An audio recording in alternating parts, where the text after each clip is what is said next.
Hai, namaku Gibran. Kali ini aku bakal jelasin tentang apa itu editing, mulai dari pengertian, tujuan, sampai sejarahnya. Jadi simak baik-baik.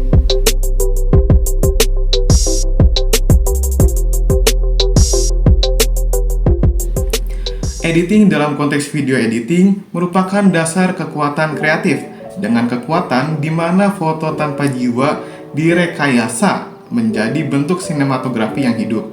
Ada pula yang menjelaskan bahwa editing adalah menciptakan kontinuitas gambar yang baik, wajar, dan logis, sehingga dapat dinikmati halayak penontonnya. Editing menjadi proses akhir yang menentukan apakah video tersebut layak untuk dipublikasikan atau tidak. Nah, jadinya apa bang? Intinya di editing itu tindakan mengumpulkan klip gambar dan suara menjadi cerita yang koheren dan dapat dinikmati oleh penontonnya. Sekarang tujuan dari editing. Ada 5 tujuan utama yang menjadi tujuan dari dilakukan editing. Pertama, untuk memotong. Untuk menghilangkan suatu bagian video yang tidak diinginkan yang biasa kita sebut dengan istilah cutting. Kedua, untuk membetulkan. Saat editing video bisa nih dilakukan perbaikan, misalnya color gradingnya diperbagus, penghilangan audio asli lalu diganti musik dan efek video, animasi green screen, CGI, dan lain-lainnya. Ketiga, untuk membangun.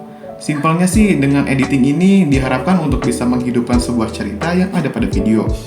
Keempat, untuk menggabungkan video-video yang terpisah disatukan menjadi suatu kesatuan dengan cara editing ini. Lalu yang kelima adalah menyusun. Poin pentingnya ada di sini nih sahabat. Sebuah video harus disusun biar bisa diterima oleh otak dan pikiran. Biar nggak absurd.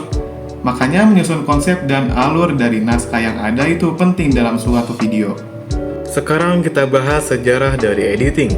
Berawal pada tanggal 28 Desember tahun 1895, Lumière bersaudara pertama kali mempersembahkan pertunjukan film dalam sebuah ruangan yang diproyeksikan ke layar. Mereka menyewa ruang biliar tua di bawah tanah di Boulevard des Capucines yang kemudian dikenal sebagai Grand Café dan menjadi bioskop pertama di dunia.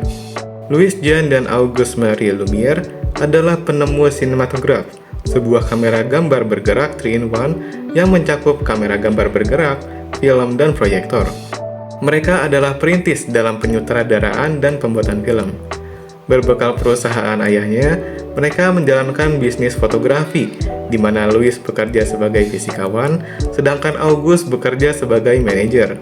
Louis kemudian membuat beberapa peningkatan pada proses fotografi, di mana pada 28 Desember 1895 menggunakan sinematograf proyektor film miliknya. Louis dan Auguste memperlihatkan gambar bergerak kepada penonton dengan bayaran untuk pertama kalinya. Pada tahun 1895 dengan menampilkan film buatannya bernama La Sortie de l'Illusion. Pada awalnya, teknik editing belum dikenal, dan proses pembuatan film hanya melibatkan pengambilan gambar tunggal tanpa potongan. Kemudian pada awal 1900-an, George Méliès mengembangkan teknik editing dengan menggunakan dissolve untuk efek trik sulap dalam filmnya. Dari situ, George Méliès dijuluki sebagai bapak efek visual. Teknik ini dapat dilihat pada filmnya yang berjudul A Man of Head pada tahun 1989.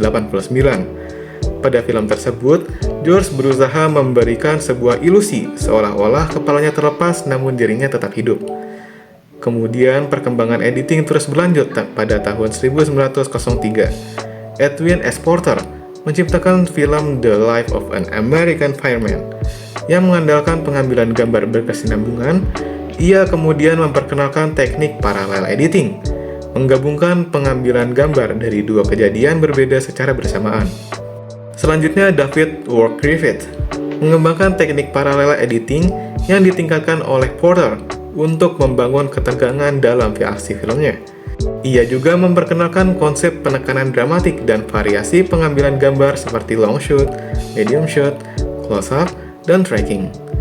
Teknik ini dapat dilihat dalam filmnya yang berjudul The Battle of Ederbus Gauge pada tahun 1913. Puncak perkembangan editing tercapai pada tahun 1920-an melalui eksperimen oleh Pudovkin, terlihat dalam film Mother tahun 1926. Sejak itu, perkembangan editing audiovisual terus maju seiring waktu, termasuk dalam teknologi pengambilan gambar dan editing video.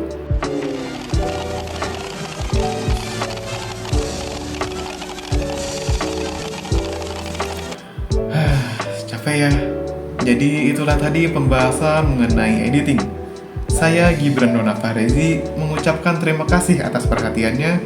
Sampai jumpa di video berikutnya.